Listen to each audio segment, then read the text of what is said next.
Mazmur 91, dalam lindungan Allah. Orang yang duduk dalam lindungan yang maha tinggi dan bermalam dalam naungan yang maha kuasa akan berkata kepada Tuhan, tempat perlindunganku dan kubu pertahananku, Allahku yang kupercayai. Sungguh, dialah yang akan melepaskan engkau dari jerat penangkap burung, dari penyakit sampar yang busuk. Dengan kepaknya ia akan menudungi engkau, di bawah sayapnya engkau akan berlindung, kesetiaannya ialah perisai dan pagar tembok. Engkau tak usah takut terhadap kedahsyatan malam, terhadap panah yang terbang di waktu siang, terhadap penyakit sampar yang berjalan dalam gelap, terhadap penyakit menular yang mengamuk di waktu petang. Walau 1.000 orang rebah di sisimu dan 10.000 di sebelah kananmu, tetapi itu tidak akan menimpamu.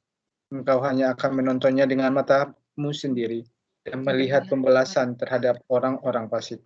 Sebab Tuhan ialah tempat perlindunganmu, yang maha tinggi telah kau buat tempat perteduhanmu. Malapetaka tidak akan menimpa kamu, dan tulah tidak akan mendekat kepada kemahmu. Sebab malaikat-malaikatnya akan diperintahkannya kepadamu untuk menjaga engkau di segala jalanmu. Mereka akan menatang engkau di atas tangannya, supaya kakimu jangan terantuk kepada batu. Singa dan ular kedung akan kau langkahi. Engkau akan menginjak anak singa dan ular naga. Sungguh hatinya melekat kepadaku, maka aku akan meluputkannya. Aku akan membentenginya, sebab ia mengenal namaku. Bila ia berseru kepadaku, aku akan menjawab. Aku akan menyertai dia dalam kesesakan. Aku akan meluputkannya dan memuliakannya. Dengan panjang umur akan kukenyangkan dia, dan akan kuperlihatkan kepadanya keselamatan daripadaku. Mari kita satukan hati kita berdoa. Bapa yang baik, Bapa yang kami kenal dalam nama Tuhan Yesus Kristus, terima kasih Tuhan buat penyertaan-Mu Tuhan hingga pada saat ini, sehingga kami dapat berkumpul secara virtual Tuhan, untuk memulai PA kami, pertama kami di tahun 2021. Kiranya Tuhan, apa yang keluar dari Cisila merupakan firman yang daripada-Mu saja, sehingga kami yang mendengarkan tidak sama seperti kami sebelum mendengarkan. Tuhan, untuk teman-teman atau saudara kami yang belum bergabung, kiranya Tuhan yang memberkati dan menggerakkan hati mereka, sehingga jika memang mereka punya waktu dapat bergabung dengan kami. Tuhan, kami juga mau berdoa buat para keluarga atau korban di pesawat Sriwijaya Air, kiranya Tuhan yang menyertai mereka, Tuhan yang memberikan kekuatan, ketenangan kepada keluarga, dan semoga permasalahan ini segera selesai. Demi Kristus perantara kami berdoa dan mengucap syukur. Amin.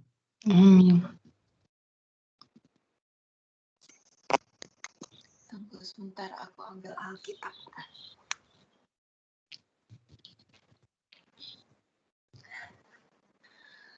Oke, selamat siang teman-teman semuanya. Shalom. Kita udah sempat libur 1 kali kemarin, dan hari ini kita mulai lagi dengan komitmen yang baru. Hari ini kita akan bahas posisi kameraku kurang tinggi.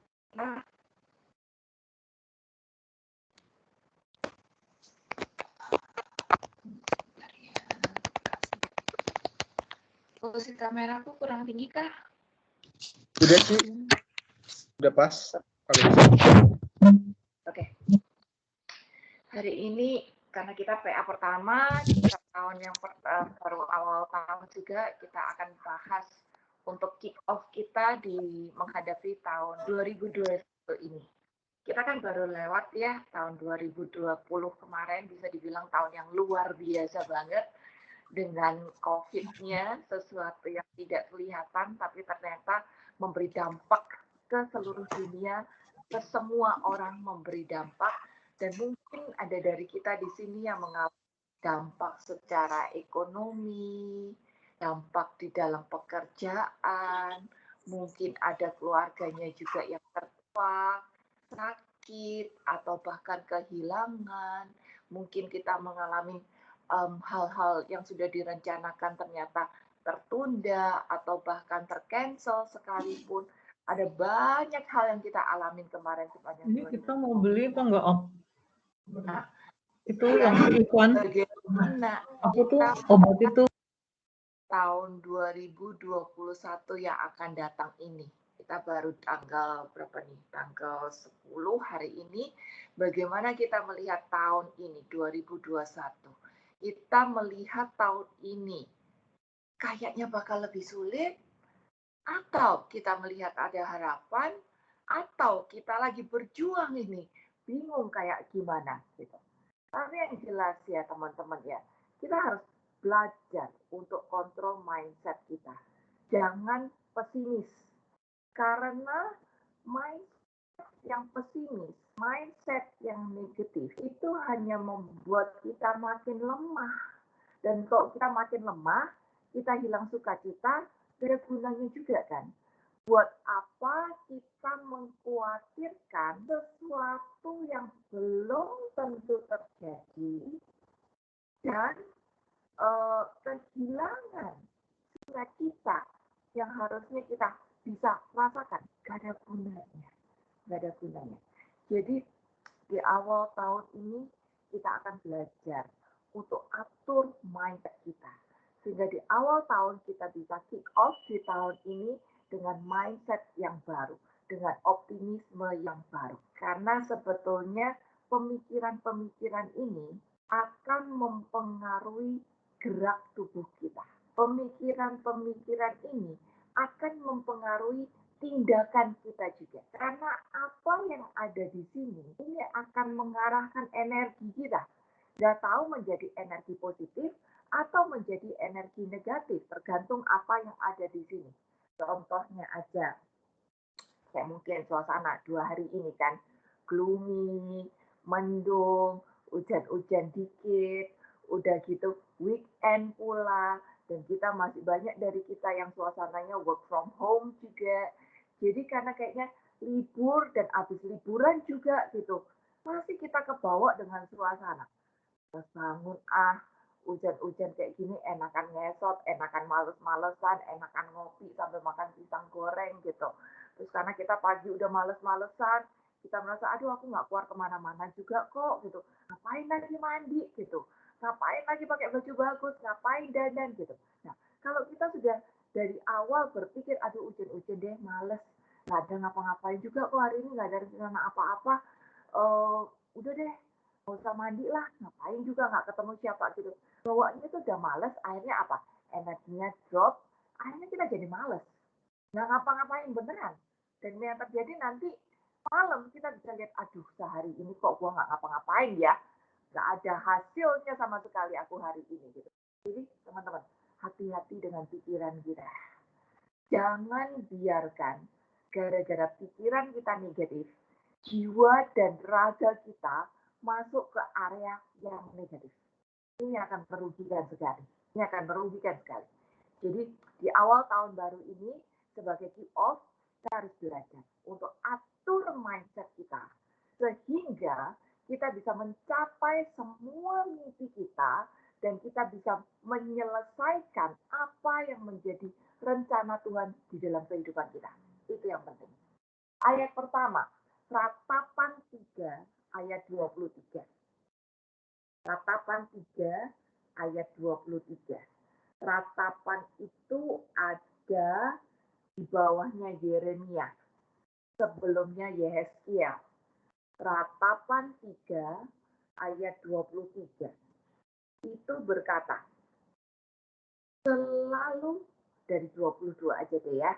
Ini udah ada lagunya, aku yakin teman-teman hafal semua. Tak berkesudahan kasih setia Tuhan, tak habis-habisnya rahmatnya, selalu baru tiap pagi, besar kesetiaan. Jadiin 2 ayat ini sebagai mantra hidup kita setiap hari. Bahwa rahmat Tuhan itu disediakan baru tiap hari. Bukan cuma di awal tahun baru sebetulnya, tapi baru setiap hari. Pakai ini sebagai mantra.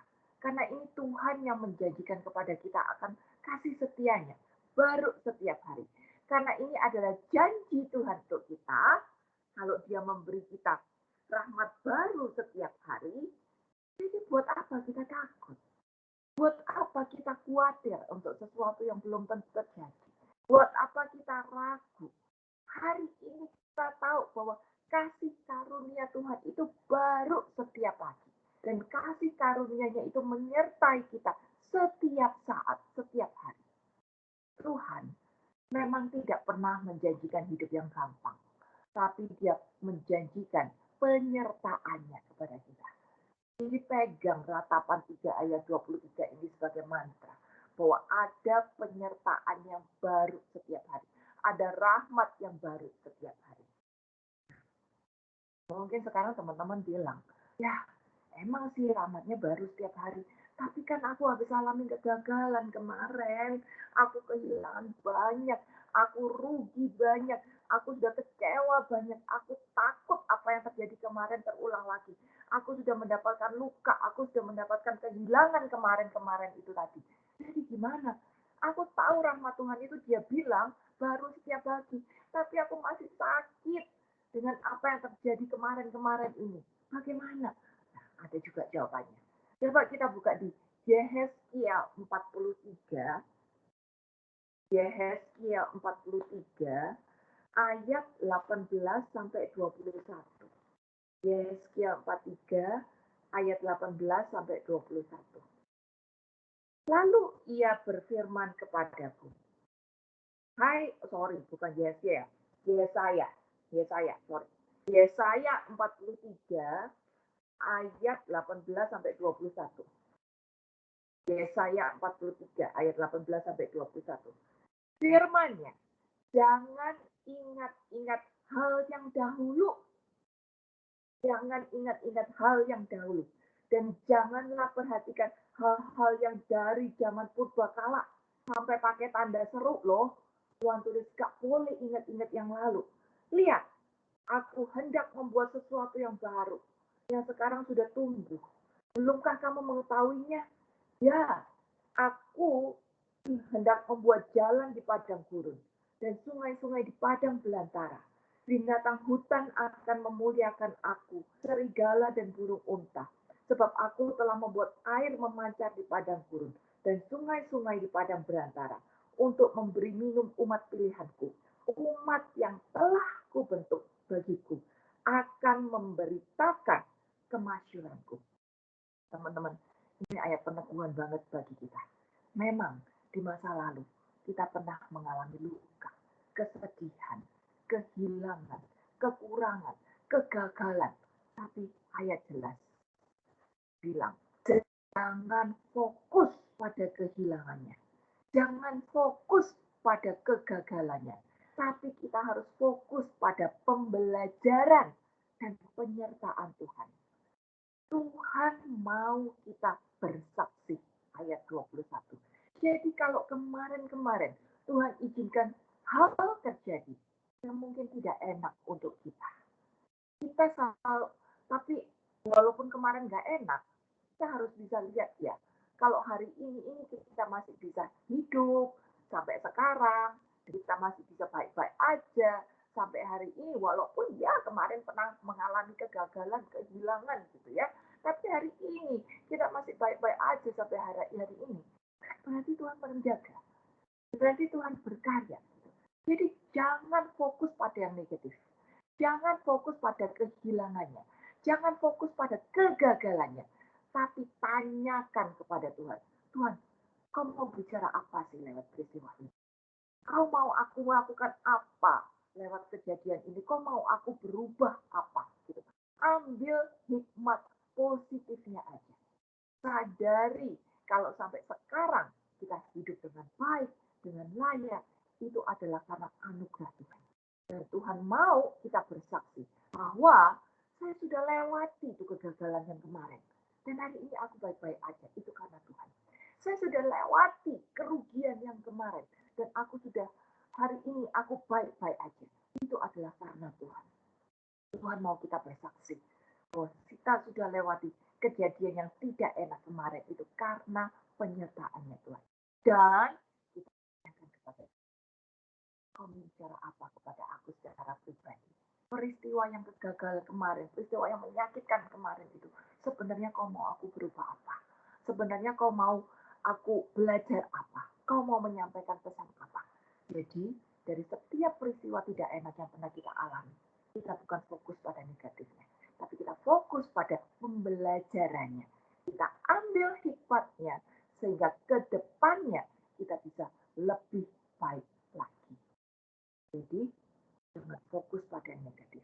Karena itu hanya akan membuat kita patah semangat, akan membuat kita stagnan, tidak bisa maju. Tuhan jelas bilang, rahmatnya baru setiap hari. Dia memulai sesuatu yang baru. Dan dia mau kita bersaksi. Dan Tuhan mau kita menjaga pikiran kita. Tidak jatuh pada sesuatu yang negatif. Tapi selalu di awal tahun, di awal hari, kick off dengan sesuatu yang positif. Karena apa yang di sini positif akan menggerakkan pilihan kita, energi kita, tindakan kita untuk menjadi sesuatu yang positif juga. Coba kita buka di Filipi 4 ayat yang ke-8. Filipi 4 ayat yang ke-8. Ini adalah hal-hal yang Tuhan mau ada di dalam pikiran kita. Semua yang positif. Baca ya. Jadi akhirnya saudara-saudara, semua yang benar, semua yang mulia, semua yang adil, semua yang suci, semua yang manis, semua yang sedap didengar, semua yang disebut kebajikan dan patut dipuji, pikirkanlah semuanya itu.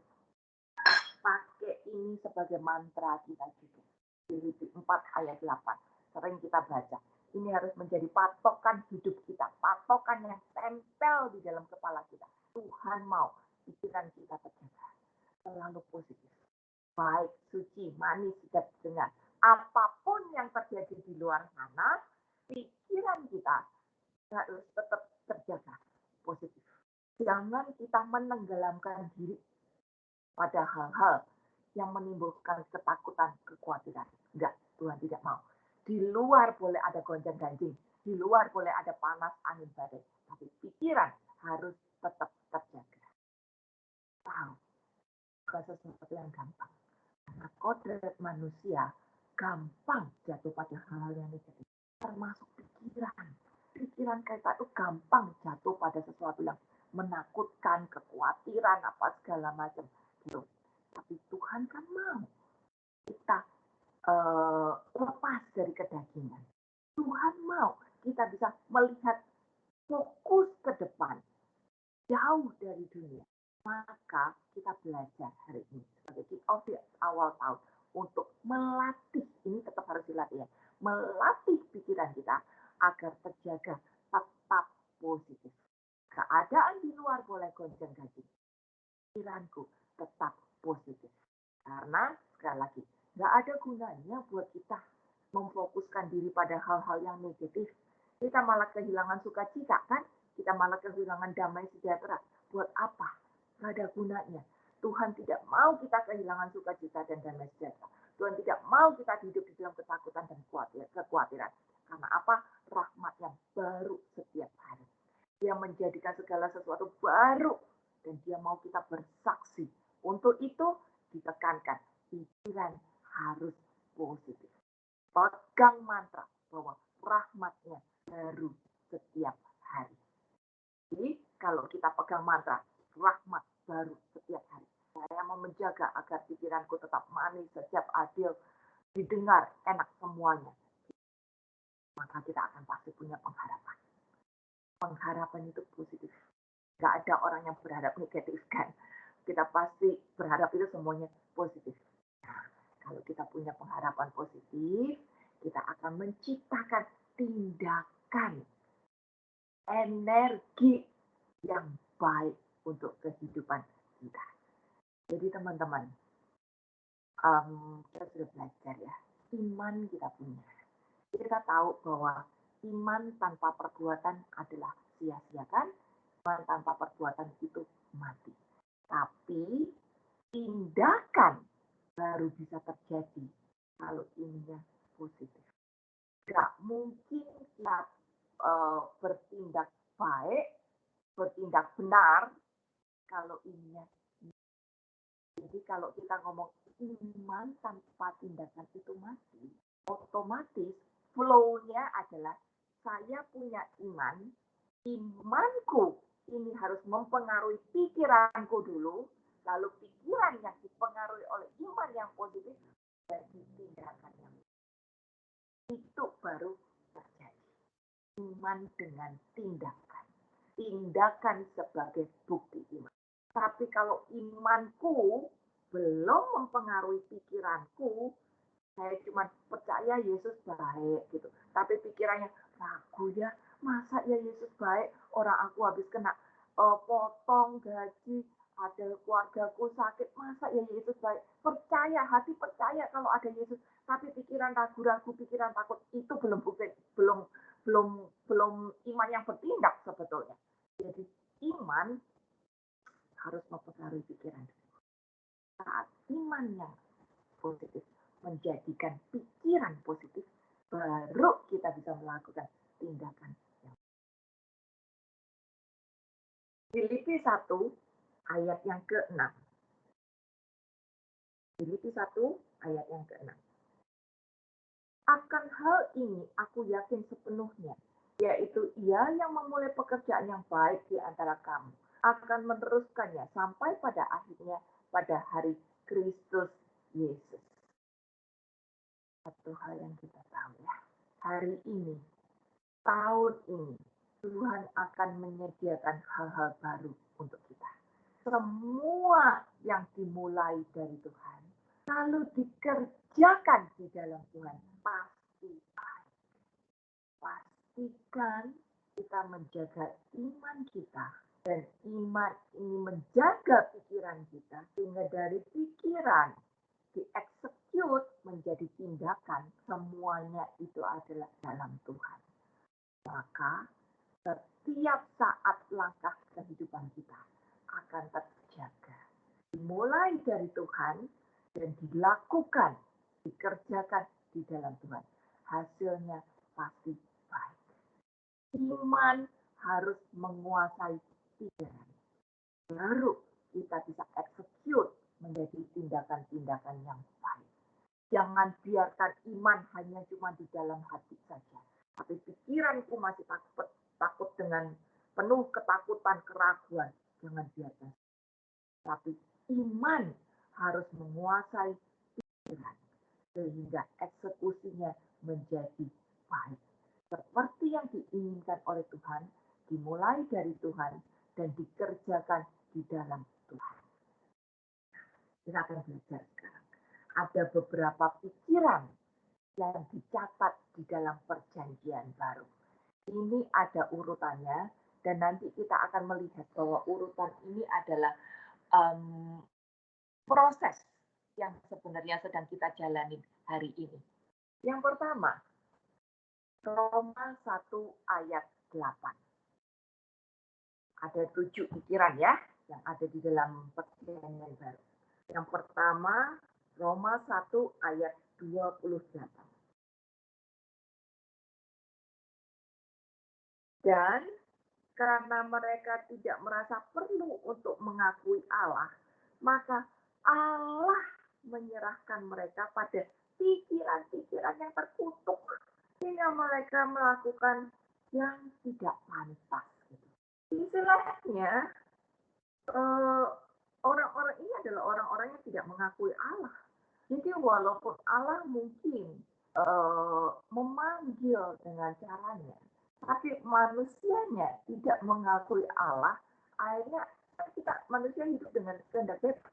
Terserah kita. Kita kalau dipanggil Tuhan, kita nurut, ya kita datang. Tapi kalau kita nggak nurut, Tuhan panggil sampai beberapa kali kita nggak nurut, ya akhirnya Tuhan terserah kita aja, gitu kan. Gitu. Nah, orang yang tidak menerima Tuhan, udah dipanggil berkali-kali kagak nurut juga, akhirnya Tuhan bilang, ya udah terserah kamu punya kehendak bebas.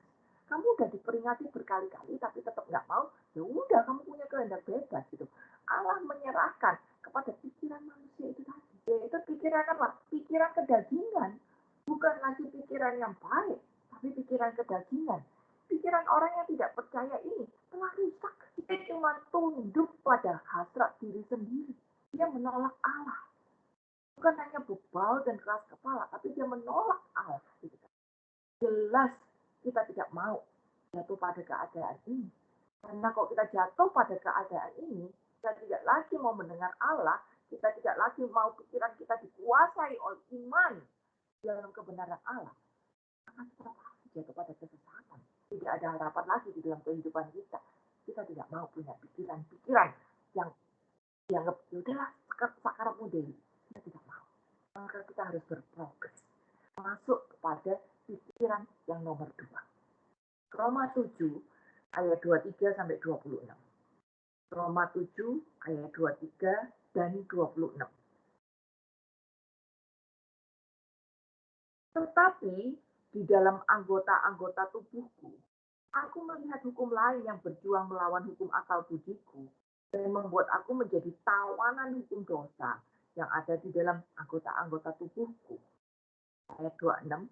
Jadi, dengan akal budiku, aku melayani hukum Allah.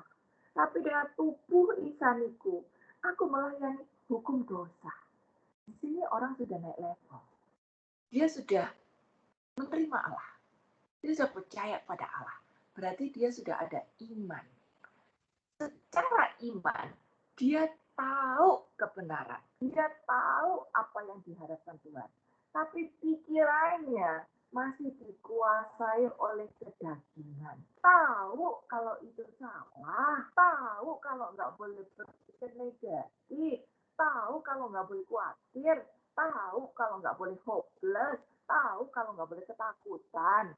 Tapi pikirannya ini loh masih kencang banget dengan kedagingan. Jadi walaupun sudah tahu apa yang benar, tapi masih tidak berdaya untuk melawan dorongan hasrat itu. Masih tidak berdaya untuk melawan dorongan dosa itu. Masih tidak ada tenaga untuk melawan sisi kemanusiaan. Tapi hati sudah percaya. Pikiran belum berhasil dikuasai oleh hati, oleh iman, atau oleh roh. Jadi terjadi perjuangan di sini. Kalau kita baca Roma 7 ini, terjadi perjuangan. Tarik-tarikan. Hati iman sudah tahu mana yang benar. Tapi yang dilakukan kok masih hasrat pribadi. Masih terjadi tarik-tarikan. Bahkan Paulus pun mengalami hal seperti ini. Mungkin sebagian dari kita juga masih berjuang di level ini. Tapi kita nggak boleh mandek di level ini kan. Kita harus terus berjuang untuk berproses, berprogres agar iman kita, roh yang ada di dalam hati kita. Berikutnya, pikiran yang ketiga. Roma 6 ayat 11. Demikianlah hendaknya kamu memandangnya, bahwa kamu telah mati bagi kamu, hidup bagi Allah dalam Kristus Yesus. Di level ini, orang sudah punya pikiran cara pandang baru oleh diri, apa yang ada di hati, sudah mulai mempengaruhi pikiran. Sudah sanggup untuk mengalahkan hasrat. Hasrat masih ada, kedagingan masih ada, tapi sudah mulai sanggup untuk mengalahkan itu tadi. Sudah mulai berprogres. Bukan cuma sekedar tahu dong seperti level nomor 2, tapi sudah mulai berprogres untuk mengalahkan hasrat-hasrat kedagingan. Berprogres untuk mengalahkan ketakutan, kekhawatiran, luka-luka di masa lalu, dan melangkah berpikir secara dorongan iman. Kita harus naik terus. Lalu berikutnya di level yang keempat. Roma 8 ayat 5 dan 6. Roma 8 ayat 5 dan 6. Sebab mereka yang hidup menurut daging memikirkan hal-hal yang dari daging. Mereka yang hidup menurut roh memikirkan hal-hal yang dari roh. Karena keinginan daging adalah maut, tapi keinginan roh adalah hidup dalam damai. Aku sebut orang yang punya pikiran level 4 ini, dia punya pikiran roh. Jadi, iman yang di sini yang mempengaruhi pikirannya, sehingga apa yang ada di hati sudah tertransfer ke dalam pikiran ini. sehingga dia punya lagi pikiran roh. Roh bukan hanya ada di hati, tapi roh sudah menguasai pikiran. Kalau roh sudah menguasai pikiran, berarti keadaan gonjang-ganjing di luar. Ada angin, hujan, panas, badai, segala macam. Di sini ada harapan. Ada fokus untuk melakukan segala sesuatu dengan tujuan untuk menyenangkan Tuhan. Untuk kekekalan, bisa berjalan mengikuti guidance-nya Tuhan, mengikuti flow-nya Tuhan. Keadaan di luar boleh kacau, boleh berantakan, karena iman sudah menguasai pikiran, harapan selalu ada. Fokus tindakannya berdasarkan harapan kepada kekekalan itu. Maka apa yang terjadi? Walaupun ada angin badai hujan, ini tidak ada ketakutan, tidak ada kekhawatiran, tidak ada lagi kekecewaan masa lalu. Ada damai sejahtera. Hati dan pikiran sudah dikuasai oleh roh. Berikutnya, kita akan masih terus berproses. Roma 12 ayat yang kedua. Ini yang sering kita baca. Harusnya kita berjuang menjadi seperti itu. Roma 12 ayat yang kedua.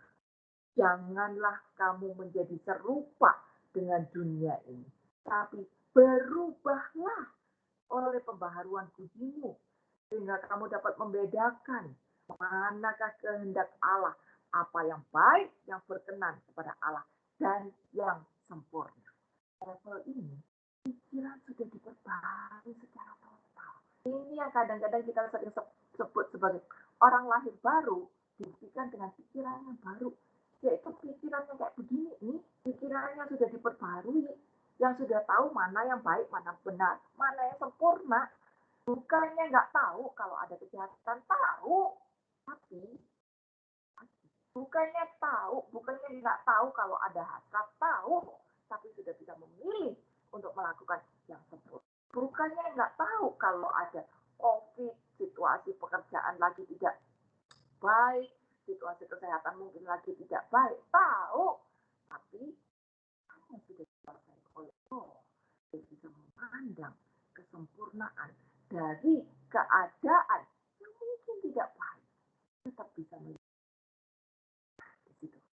Proses kita harus seperti itu, agar iman menguasai pikiran kita, sehingga kita melihat keadaan tidak lagi dari sudut manusiawi, tidak lagi dari sudut dunia yang mau kita memandang keadaan dengan ketakutan, dengan kekhawatiran, dengan luka, dengan kekecewaan. Tapi Tuhan tidak mau kita memandang keadaan dari sudut yang Tuhan mau kita memandang keadaan dari sudut yang sebaliknya, yaitu ada kesempurnaan, ada kebaikan-kebaikan yang bisa ditangkap dari keadaan ini.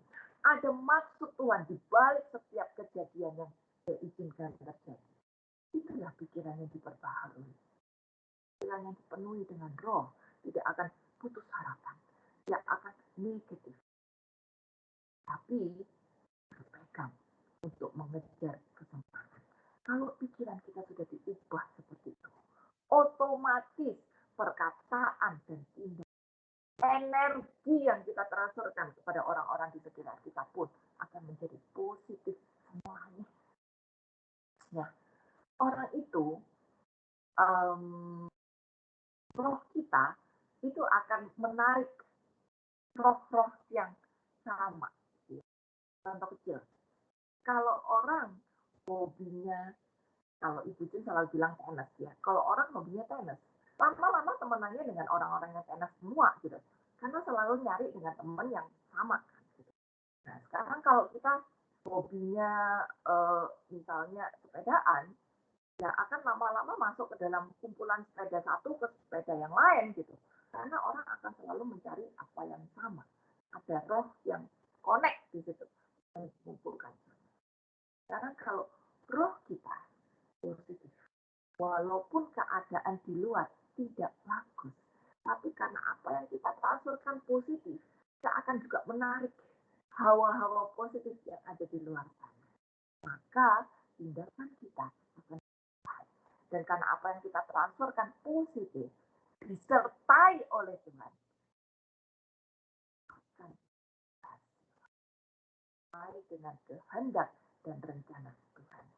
Jadi teman-teman, pastikan kita berproses. Berproses bukan hanya kita harus belajar PA dan berdoa, no, tapi kita berpraktek. Berpraktek dengan cara apa? Pastikan apa yang masuk di sini lewat firman yang kita dengar. Bahkan karena saat pikiran kita diubahkan, bukan lagi pikiran daging, naik menjadi pikiran iman, naik menjadi pikiran roh, naik menjadi pikiran yang diperbarui secara sempurna, maka tindakan kita akan nyata. Tindakan kita akan disertai juga oleh Tuhan. Itu ada keberhasilan. Maka kita bisa memulai hari yang baru, tahun yang baru dengan lebih baik. Tidak lagi ada ketakutan dan kekhawatiran. Berikutnya, kita masih tidak berhenti dalam pikiran yang nomor 5 ini. Tapi kita masih terus lagi harusnya berproses. 1 Korintus 2 ayat yang ke-16. 1 Kor 2 ayat yang ke-16. Sebab siapakah yang mengetahui pikiran Tuhan sehingga ia dapat menasihati dia. Tapi kami memiliki pikiran Kristus. Lihat, Paulus ini luar biasa berani banget. Dia mengatakan bahwa dia, kalau Paulus yang sama-sama manusia biasa seperti kita punya pikiran Kristus, maka kita pun sebetulnya juga bisa loh berproses naik terus sampai kita punya pikiran Kristus itu tadi. Filipi 2 ayat yang ke-5. Filipi 2 ayat yang ke-5. Hendaklah kamu dalam hidupmu bersama menaruh pikiran dan perasaannya terdapat juga dalam Kristus Yesus. Sama ngomongnya. Ternyata kita diharapkan untuk terus berproses sampai punya pikiran. Seperti apa itu pikiran Kristus? Orang mempunyai pikiran Kristus berarti dia adalah orang yang hidupnya sudah dewasa secara rohani. Dia akan berjalan bersama Roh Kudus, mengikuti pimpinan daripada Roh, mendengarkan tuntunan Roh, sehingga dia bisa melepaskan semua kekhawatiran. Kalau hal terjadi tidak sesuai dengan kehendaknya, dia tidak akan upset, dia tidak akan marah dan kecewa. Kalau hidupnya mengalami penurunan, mungkin sakit, mungkin ekonomi, dia tidak lagi terfokus kepada itu. Kalau dia mengalami sesuatu yang tidak baik, itu juga tidak mempengaruhi kehidupannya. Gitu. Kenapa? Pikiran Kristus hanya terfokus pada kekekalan. Dia bisa melihat hal yang positif dari keadaan. Dia tidak lagi terfokus pada hal duniawi, keadaan duniawi. Itu sudah tidak menjadi sakit lagi di dalam tubuhnya, dalam hatinya. Tidak menjadi sesuatu yang mengecewakan lagi. Karena apa? Pikiran Kristus fokus pada kekekalan. Jadi, walaupun keadaan yang dialami seperti yang mengecewakan, ya wis, tidak apa-apa. Orang aku memang tidak mencari kebahagiaan duniawi, aku tidak mencari kenyamanan duniawi. Kalau ada kenyamanan duniawi, itu bonus. Gitu. Tapi kalau tidak ada kenyamanan duniawi, apa yang aku sudah persiapkan ternyata gagal untuk semua, ya wis, tidak apa-apa. Fokusku pada kekekalan. Itulah ciri orang yang punya pikiran Kristus itu tadi. Kita harus berproses untuk bisa melepaskan diri dan menggantikan Kristus. Toh pada suatu hari nanti, nggak tahu kapan, nggak tahu caranya bagaimana, kita memang harus melepaskan. Itu sudah jadi konsep manusia. Ada saatnya manusia harus belajar melepaskan ini, melepaskan itu, melepaskan hak, melepaskan apa yang dia punya. Karena pada satu saat nanti kita harus melepaskan semuanya. Jadi, might as well kita latih pikiran tidak lagi terikat pada tangan dunia. Lepaskan semua itu tadi. Fokus untuk pikiran yang terpusat pada kekekalan. Dan yang terakhir, Kolose 3 ayat 1 dan 2.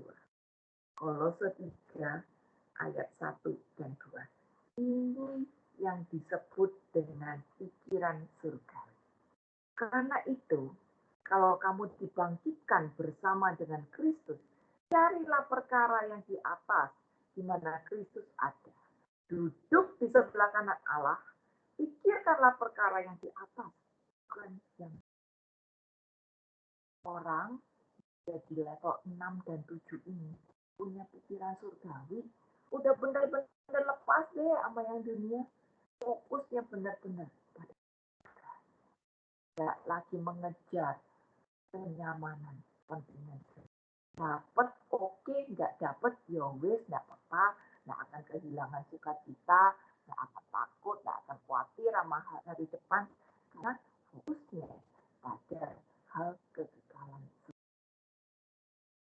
Jadi bagaimana kita bisa berprogres untuk melatih, ini nggak instan ya, harus terus dilatih. Bagaimana kita bisa berprogres untuk terus melatih pikiran kita sehingga start di awal tahun ini kita bisa kick off untuk mulai pikiran kita berprogres makin positif, makin diperbaharui.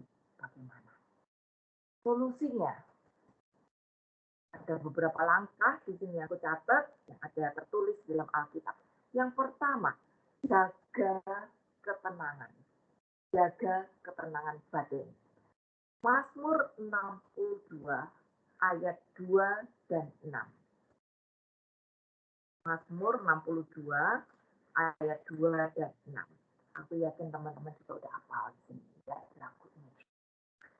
hanya dekat Allah saja aku tenang. Daripadanya lah keselamatanku. Ayat 6. Hanya pada Allah saja kiranya aku tenang. Sebab daripadanya lah harapanku. Poin pertama, agar kita bisa terus berproses. Ya, setiap firman yang kita terima benar-benar tertanam, benar-benar dipraktekkan. Setiap doa yang kita panjatkan benar-benar juga tertanam dan kita praktekkan ya.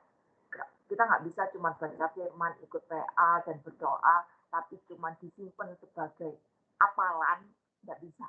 Kan Tuhan mau kita berpraktek, kita mau kita melakukan tindakan iman, kan ya. Jadi bagaimana? Pertama, jaga ketenangan. Jaga ketenangan batin. Dan ketenangan batin hanya ada pada Allah saja. Dunia di luar ada angin, hujan, badai, gelap, gitu ya. Nah, harus tetap tenang, jangan gerusa-gerusu, jangan jatuh pada ketakutan, kekhawatiran, jangan jatuh pada rencana-rencana yang negatif, jangan jatuh juga dengan pikiran-pikiran yang persepsi-persepsi negatif juga. Ingat, apa yang ada di pikiran kita akan menimbulkan energi. Nggak tahu energi positif, nggak tahu energi negatif, itu tergantung ada di sini. Jadi jangan gerusa-gerusu, tapi jaga ketenangan batin. Ketenangan batin hanya ada pada Allah saja, bukan dari kehebatan sendiri, bukan dari kekuatan sendiri, bukan daripada apa yang kita punya, uang kita, koneksi kita, enggak, tapi hanya pada Allah. Jadikan Allah sebagai batu keselamatan, kota benteng, kota perlindunganku, dan kita tidak goyah. Mungkin hari-hari ini kita bisa lihat orang punya uang banyak juga masih bisa kena COVID.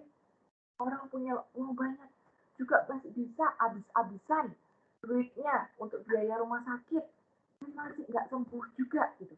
Orang punya uang banyak, koneksi banyak, tapi tetap juga tidak bahagia. Ya, terlalu banyak hari ini melihat keadaan seperti itu. Maka jangan kita ikut pada konsep dunia, tapi kita harus ikut konsepnya dari Tuhan. Tenang, jangan gerusa-gerusu, dan pegang ketenangan itu hanya di dalam Allah saja. Bukan pada uang, bukan pada koneksi, bukan pada jabatan, bukan pada kita, kehebatan kita. Dan Allah. Dialah gunung batu, dialah kubu keselamatan, kota bentengku. Di luar boleh hujan badai yang menyerapkan. Tapi selama di dalam hati, aku pegang Allah. Dan biarkan Allah menguasai pikiranku. Akan goyah, aku tidak akan jatuh pada pikiran. Mazmur 62 ayat 7 dan 9. Kita baca tadi. Hanya dialah gunung batuku dan keselamatanku. Kota bentengku, aku tidak akan goyah. Percayalah kepadanya setiap waktu. Hai umat, curahkanlah isi hatimu di hadapannya. Allah ialah tempat perlindungan kita. Teman, tenang. Itu adalah kunci pertama agar kita bisa mengubah pikiran kita jadi lebih baik di awal tahun baru ini. Dan karena Allah adalah kubu pertahanan kita, karena Allah adalah tempat di mana kita bisa merasakan ketenangan, maka agar kita mendapat ketenangan itu, kita perbaharui komitmen kita sama Tuhan. Kita perbaharui komitmen ini dengan terus mendekatkan diri kepada Dia. Makin bersungguh-sungguh melekatkan diri kepada Dia. Kita berdoa, kita berkomunitas, kita membaca firman bukan lagi sebagai syarat aja, tapi benar-benar rasakan kontak roh dan rohnya. Quality time. Pak, kita benar-benar quality time dengan Dia. Dengarkan Dia. Dengarkan Dia. Maka kita akan mendapatkan ketenangan itu. Kita akan mendapatkan jawaban itu. Perbaharui komitmen kita dengan Dia di awal tahun ini. Sehingga apapun yang terjadi di depan nanti, tetap ada harapan. Kita tetap bisa menjaga ketenangan. Dan kita tetap bisa menjaga pikiran kita. Positif. Menguasai pikiran kita. Berproses dalam pikiran kita. Sehingga hari demi hari kita punya pikiran yang sempurna. Pikiran yang rohani. Sampai punya pikiran Kristus dan pikiran surga. Dan satu dulu. Perbaharui komitmen kita dengan Tuhan. Sehingga kita bisa tetap tenang dalam segala keadaan. Mazmur 100 ayat yang ke-5. Mazmur 100 ayat yang ke-5.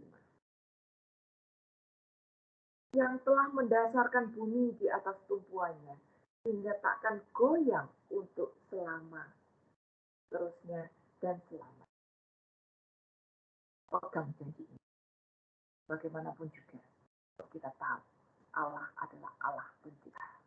Allah yang menyediakan segala sesuatu. Dia tetap sama dari dulu, sekarang, sampai selama-lamanya.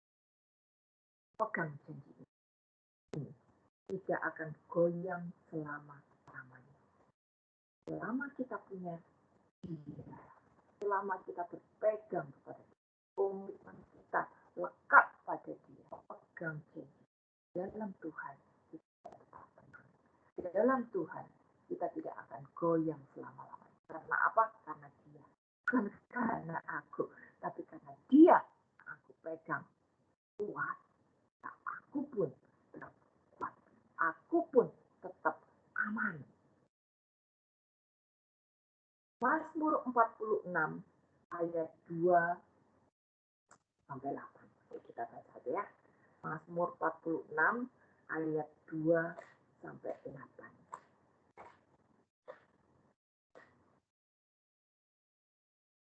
Allah itu bagi kita tempat perlindungan dan kekuatan.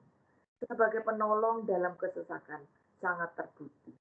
Sebab itu kita tidak akan takut sekalipun bumi berubah, sekalipun gunung-gunung bergoncang di dalam laut, sekalipun ribut dan berbuih airnya, sekalipun gunung-gunung goyang oleh geloranya. Kota Allah, kediaman yang maha tinggi, disukakan oleh aliran-aliran sebuah sungai. Allah ada di dalamnya. Kota itu tidak akan goncang. Allah akan menolongnya menjelang pagi. Bangsa-bangsa ribut, kerajaan-kerajaan goncang yang memperdengarkan suaranya, dan bumi pun hancur. Tuhan semesta Allah menyertai kita. Kota benteng kita ialah Allah. Kita memang tidak tahu apa yang akan terjadi di depan. Kejutan-kejutan apa yang akan kita alami di depan. Bisa jadi di depan secara duniawi, garis bawahi secara duniawi keadaan lebih berat. Tapi yang pasti selama kita memegang Allah sebagai kotak benteng kita yang tidak tergoncangkan, kita menjaga ketenangan batin kita karena kita berpegang pada Dia, ya, sukacita dan damai kita pasti akan makin meningkat. Lucu, keadaan bisa tambah parah, tapi karena kita berpegang, makin komit sama Tuhan, kita makin punya kedamaian. Keadaan yang memakai kita tidak membuat kita kehilangan sukacita, malah sukacita. Jadinya kita makin meningkat karena komitmen kita Allah. Ketika keadaan boleh bikin shock, sukacita. Itu yang pertama. Kalau kita mau berproses mengubah pikiran kita. Lalu yang kedua, agar kita juga bertumbuh di dalam pikiran kita harus sadar akan keberdosaan kita. Karena kita sadar bahwa kita berdosa, kita tidak mungkin lepas dari belenggu dosa dengan kekuatan sendiri. Hanya dengan Allah, hanya lewat Yesus, kita bisa lepas dari hasrat-hasrat kedagingan, dari hasrat-hasrat duniawi, dari kecenderungan-kecenderungan negatif kita. Kita hanya bisa lepas lewat Tuhan. Jadi harusnya ya, kalau kita sadar saya berdosa, maka saya akan makin berusaha untuk menyenangkan Dia. Saya akan makin berusaha untuk taat di jalan Dia. Hidup di dalam kualitas kebenaran. Harusnya seperti itu. Jangan kita menjadi seperti Adam dan Hawa yang pada waktu dia tahu dia dosa, malah kabur dari Tuhan. Kalau kita kabur dari Tuhan, yang menangkap kita adalah dunia atau iblis. Jadi, jangan kita bertindak seperti Adam dan Hawa. Kalau kita sadar, kita sudah harusnya kita malah makin mendekat ke Tuhan. Berpegang kepada Dia dengan lebih erat lagi. Karena kita sadar kita tidak mungkin lepas dari dosa ini tanpa pertolongan Tuhan. Kalau kita jalannya makin dekat kepada Tuhan, otomatis kita makin hidup di dalam. Otomatis kita makin intim sama Dia. Kalau kita makin intim sama Dia, pikiran pun juga akan berproses. Makin naik, makin menjadi pikiran roh, makin diperbaharui. Jadi jangan pada waktu kita dosa, kita malah lari untuk makin mendekat sama Dia. Makin berjuang untuk bertahan. Makin meningkatkan kualitas komunikasi kita.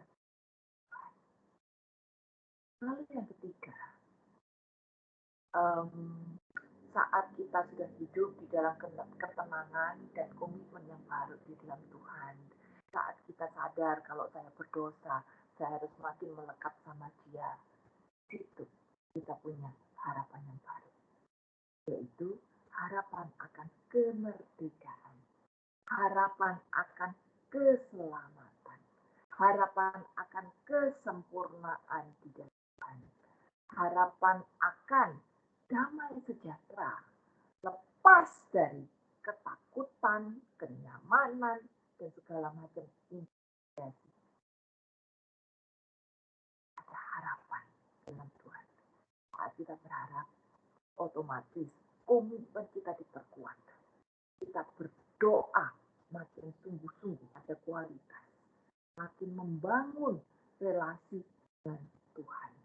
Berdoa doa, di dalam ketenangan, di dalam kesungguhan, di situ ada kekuatan. Maka kita bisa melangkah dalam harapan yang baru itu tadi. Kita bisa belajar dari tunggu aku buka ya, Kejadian 32 sampai lupa namanya. Kejadian 32 ayat 26. Kejadian 32 ayat 26. Yakub. Kita belajar dari Yakub. Lalu kata orang itu, biarkan aku pergi karena fajar telah menyingsing. Saud Yakub, aku tidak akan membiarkan engkau pergi jika engkau tidak memberkati aku. Kita belajar seperti si Yakub ini. Yakub ini tidak mau melepaskan berkat. Dia tidak mau melepaskan pengharapannya. Sampai fajar, sampai dijawab, baru dia mau lepaskan. Harapan. Pegang terus di dalam komitmennya. Hati yang tenang, menjaga komitmen sama Tuhan, mendekatkan diri kepada Tuhan, menjalin komunikasi yang berkualitas, dan jangan lepaskan itu sampai kita ke yang positif nih, kayak si Yakub. Jangan lepaskan pengharapan di dalam doa yang berkualitas itu sampai Tuhan. Jawaban Tuhan akan kita rasakan. Damai sejahtera sukacita yang melebihi keadaan di luar sana. Keadaan di luar mungkin mengecewakan, tapi damai sejahtera dan sukacita Tuhan akan memenuhi hati dan pikiran kita. Ini yang harus kita kejar. Jangan lepas harapan sampai Tuhan menurunkan berkat itu. Pertolongan dari Tuhan. Saya tidak tahu apa yang terjadi di hari depan. Pasti pertolongan dalam Tuhan ada.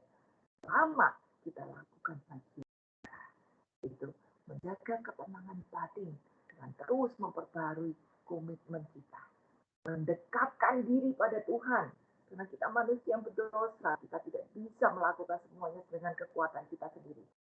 Pegang harapan akan kemerdekaan di dalam Tuhan saja. Lalu berikutnya, kalau kita sudah lakukan itu, kita dapat apa? Kita dapat apa? Manusia kan selalu cari reward kan. Kalau udah ada reward kan senang gitu ya. Pasti ada reward. Dan reward itu bukan reward kenyamanan dunia, tapi adalah sesuatu yang beda. Sesuatu yang bersifat kekal yang akan dijual di dunia. Yohanes 11 ayat 25-26. Yohanes 11 ayat 25-26. Jawab Yesus, akulah kebangkitan dan hidup. Barang siapa percaya kepadaku, dia akan hidup walaupun ia sudah mati. Dan setiap orang yang hidup dan percaya kepadaku tidak akan mati selama-lamanya. Percayakah engkau akan hal ini? Kata-kata, reward ini adalah kekekalan. Jadi inilah yang harus kita kejar, kehidupan kekal di dalam Dia.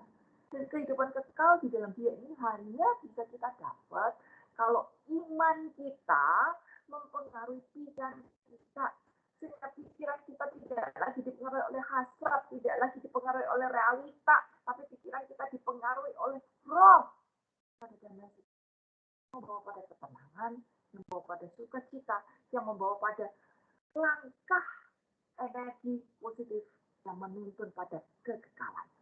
Pikiran kita harus membuka mata batin kita sehingga setiap keputusan, setiap tindakan yang kita ambil tidak lagi terfokus pada kenyamanan dunia, tapi terfokus pada sesuatu yang kekal. Maka word-nya kita akan mendapat kekekalan itu tadi. Dan kekekalan itu hanya ada di dalam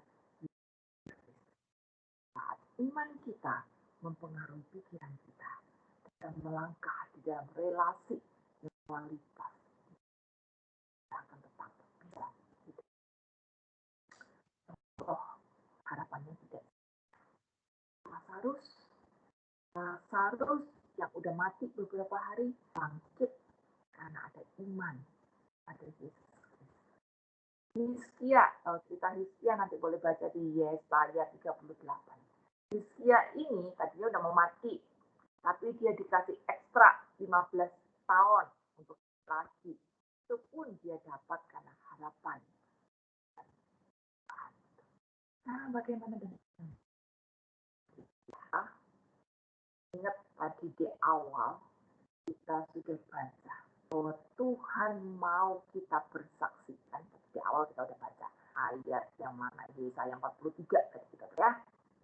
Jadi dalam iman kita harus bisa membuktikan kepada orang-orang di sekitar kita bahwa hidupku bersama Yesus besok pasti lebih baik dari hari ini.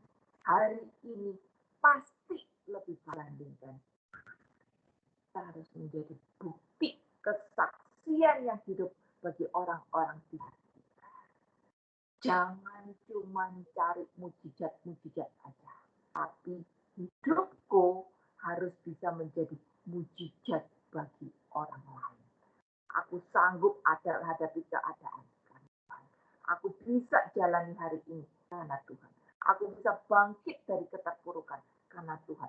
Aku bisa lebih baik karena Tuhan. Dan di antara gonjang-ganjing dunia di luar sana, aku tidak terpengaruh. Aku nggak drop, aku nggak down. Aku bisa tetap positif, optimis.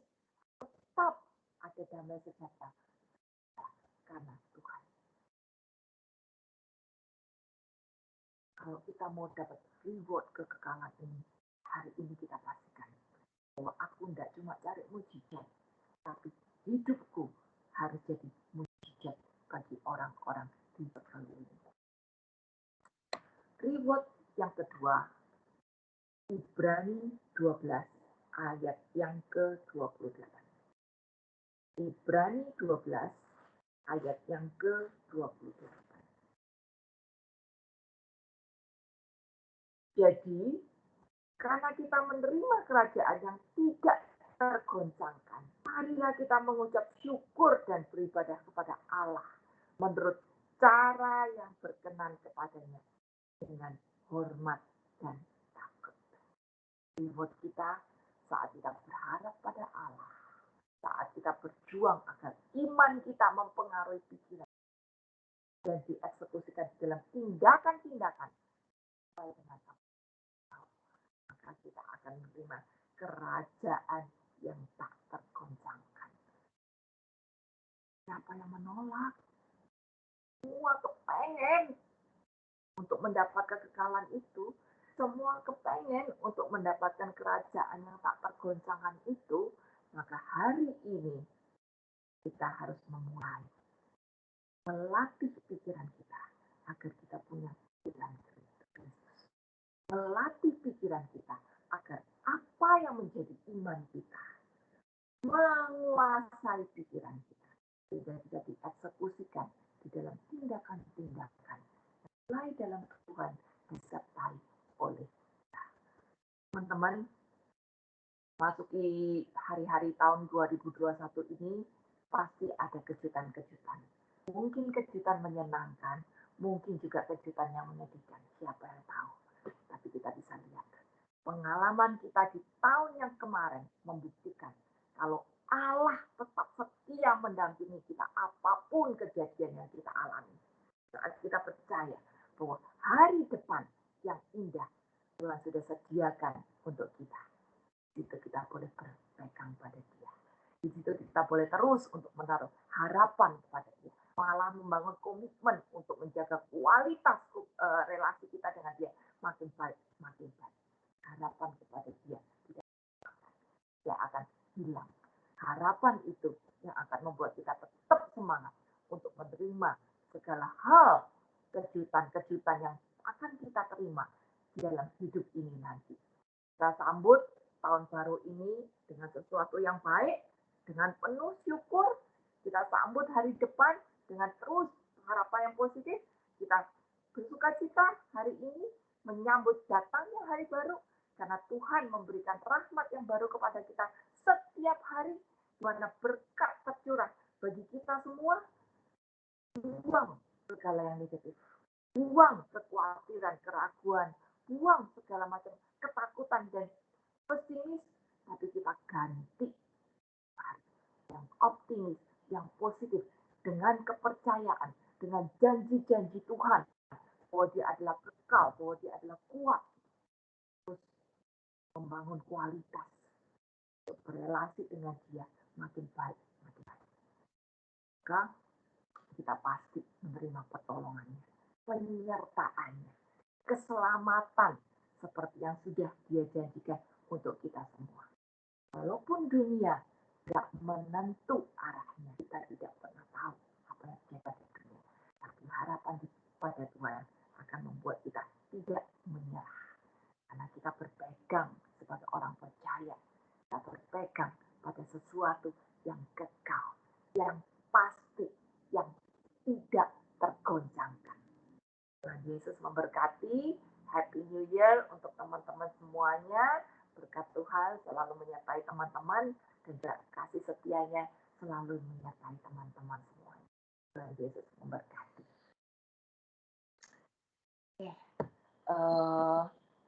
Kita masih ada waktu sedikit. Mungkin ada yang mau sharing up down apa yang dialami tahun kemarin, atau mungkin penyertaan Tuhan selama tahun kemarin sampai hari ini. Mungkin ada yang mau sharing?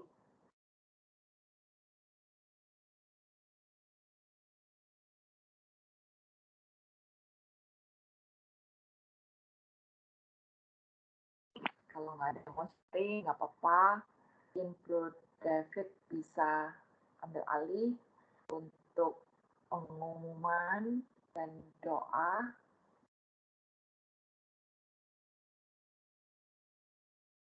Ya, pengumuman dulu ya, Ci.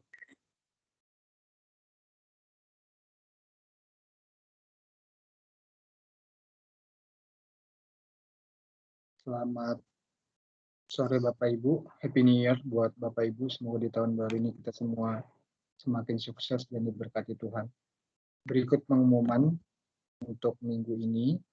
Yang pertama bahwa total pemasukan kolekte dari tanggal 8 Juni sampai 31 Desember 2020 sebesar 6,7 juta dan telah kita salurkan untuk pengiriman hand sanitizer untuk kebutuhan di NTT melalui Bapak Suprianus sebesar 1 juta.